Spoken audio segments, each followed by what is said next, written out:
প্রশ্ন হচ্ছে, যদি কোনো লোক তার ঘরে টিভি কিনে দেয় যার কারণে তার বাড়ির সবাই গুনাহগার হচ্ছে, এই ব্যক্তি কি দায়ুসের দলভুক্ত হবে?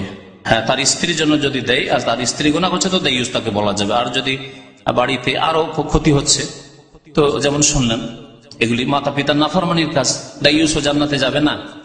আর মাতা পিতার যে অবাধ্য, মাতা পিতা সৎ লোক, নামাজি লোক, দিনদার লোক, আর ছেলে বাড়িতে টিভি ঢুকিয়ে, দেখেন টিভি শুধু হারাম নাই, বোঝার চেষ্টা করেন, কিন্তু টিভিকে কন্ট্রোল করে জায়েজ ক্ষেত্রে রাখাই হচ্ছে বড় বিষয়।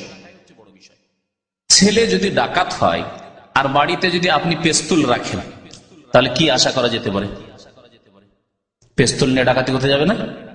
হ্যাঁ, তো যদি আপনার ছেলে মেয়েরা যদি আল্লাহ ভীরু না হয়, দিনদার পরেশগার না হয়, আর বাড়িতে টিভি রাখেন, তাহলে হারাম, কারণ সম্ভাবনা গুনাহ হওয়ার রয়েছে।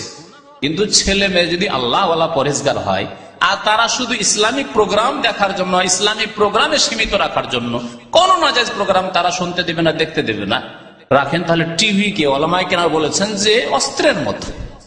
অস্ত্র যদি পেঁয়াজ রসুন কাটার জন্য চাকু রাখেন তাহলে জায়েজ, কিন্তু যদি প্রতিবেশীর সাথে লড়াই করব, সুযোগ পেলে মারবো, সেজন্য চাকু যদি তেজ করে রাখেন তাহলে হারাম। তো পাইকারি হারে কখনো এরকম ফতোয়া দেবেন না যে ফতোয়াগুলো আমাদের এক শ্রেণীর জাহেল বক্তারি দিয়ে থাকে, টিভি হারাম, টিভি হারাম না। টিভি হালাল হইতে পারে, হারাম হইতে পারে, তবে ক্ষেত্র হারামের বেশি, সুতরাং সতর্কতামূলক আপনি হারাম থেকে বাঁচার জন্য আপনি অনেক জায়েজ কাজ ছেড়ে দেন, যেমন আমরা ছেড়ে রেখেছি।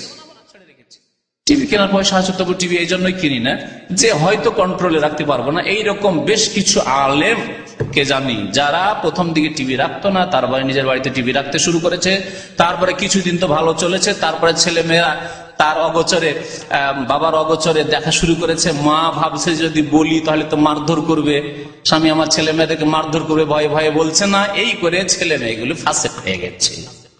এরকম বহু ঘটনা আছে। সুতরাং সতর্কতা অবলম্বন করার জন্য টিভি রাখে না, সেটি আলাদা কথা। কিন্তু আপনি স্বামী স্ত্রী যদি থাকেন আর আল্লাহকে ভয় করেন, আপনি দিনী ইসলামিক প্রোগ্রাম দেখার জন্য টিভি রাখেন, যার দ্বারা আপনার উপকার হচ্ছে, তো অবশ্যই নাজায়েজ নাই, বরং নেকি, তাতে নেকি রয়েছে, কারণ আপনি নেকির কাজে ব্যবহার করছেন। এগুলি, এই প্রচার মাধ্যমগুলিকে নেকির কাজে ব্যবহার করতে হবে। জি, এক ভাই বলেছেন আমার আব্বা মারা গেছে, তার জন্য দোয়া করবেন।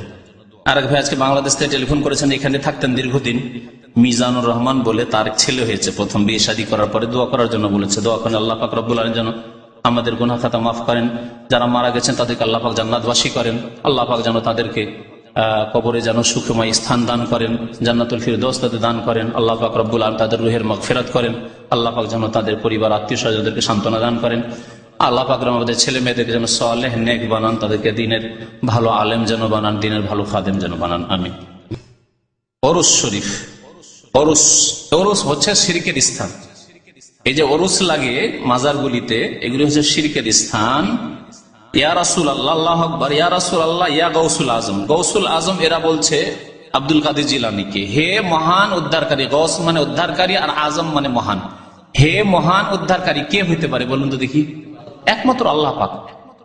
রাসূলুল্লাহ সাল্লাল্লাহু আলাইহি ওয়াসাল্লামকে গাউসুল আজম বলা যায় না, তাহলে আব্দুল কাদের জিলানী গাউসুল আজম কি করে হলো? কিন্তু ভারতের একটি ধর্ম রয়েছে যে বেরেলভি ধর্ম, যেই ধর্মের অনুসারী হচ্ছে আটরসিরা, মাইজভান্ডারীরা, ফুলতুলিরা, শস্যিনারা, এসব হচ্ছে বাংলাদেশের যে মোটামুটি আরো বেশ কিছু রয়েছে, বহু তরিকা রয়েছে। বাংলাদেশ আবার সবচেয়ে বেশি তরিকা রয়েছে।